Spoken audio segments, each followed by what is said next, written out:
Detasemen Anti Teror 81 atau SAT 81 Gultor adalah pasukan anti teror pertama yang dimiliki Tentara Indonesia. Pasukan yang saat ini dikenal dengan nama SAT 81 Kopassus pertama kali didirikan pada tahun 1981. Tahun pembentukannya itulah yang kemudian diambil sebagai angka sandi nama pasukan khusus tersebut. Pada dekade tahun 70-an, marak terjadi pembajakan pesawat dan penyanderaan penumpang sebagai modus operandi teroris di berbagai negara.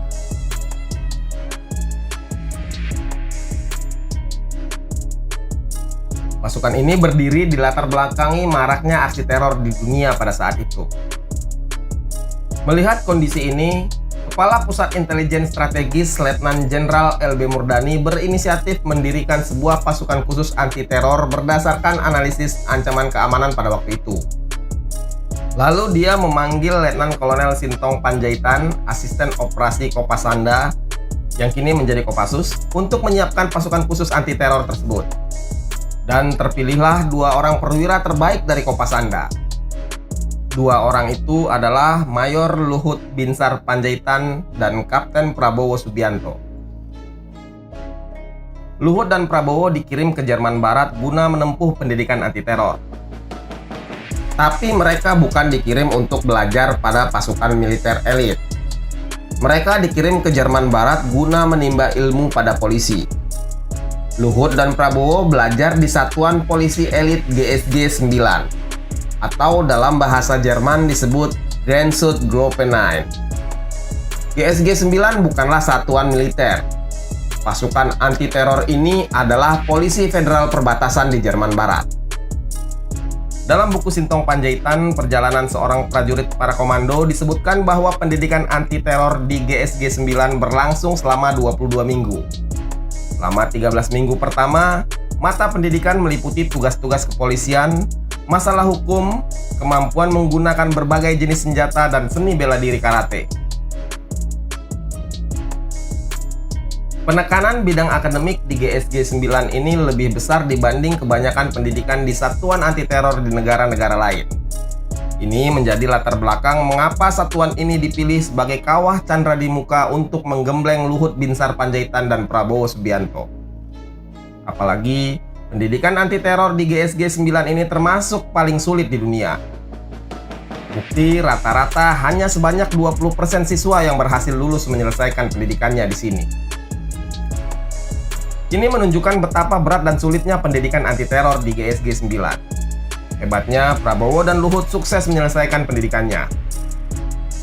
Seperti apa sebenarnya profil polisi anti teror terbaik di dunia itu sampai militer pun begitu sulit menyelesaikan pendidikan di satuan ini?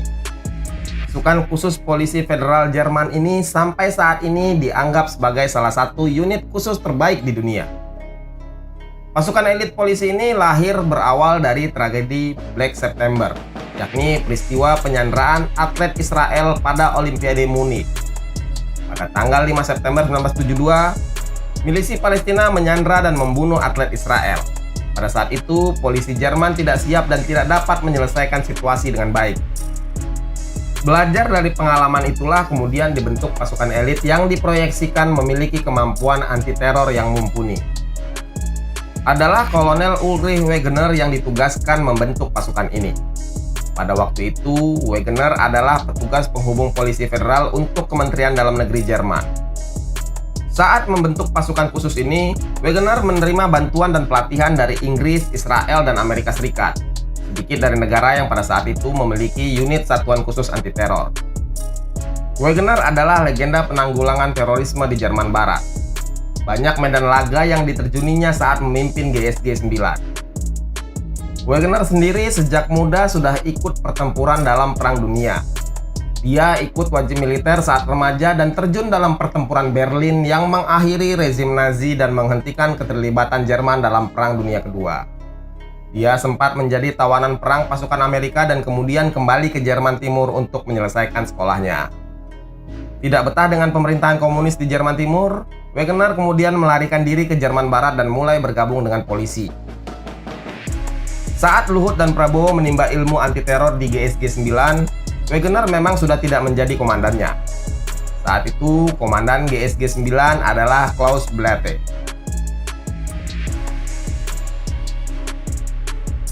Wegener memimpin GSG 9 sejak tahun 1972 sampai 1980. Setahun setelah dia tidak menjabat, barulah Luhut dan Prabowo belajar di sana. Namun demikian, dia tetap masih memantau perkembangan pasukan elit anti-teror tersebut. Nama GSG 9 sendiri melambung ketika sukses menyelesaikan misi dengan sandi Operasi Sihir Api pada musim gugur 1977. Ketika itu, sekelompok militan Palestina membajak pesawat Lufthansa penerbangan 181 pada 13 Oktober 1977. Para militan menyandra 86 penumpang dan 5 awak selama 4 hari. GSG 9 berhasil membebaskan sandera pada 17 Oktober 1977. Operasi penyerbuan itu sukses besar. Seluruh sandera berhasil diselamatkan. Nama GSG 9 pun meroket dan diakui sebagai salah satu pasukan gultor terbaik di dunia. Sekembalinya Luhut dan Prabowo ke Indonesia, berbekal ilmu dari GSG 9, keduanya kemudian ditugaskan membentuk dan melatih pasukan anti-teror yang terorganisir. Pasukan tersebut personelnya diambil dan diseleksi dari Kopasanda sendiri.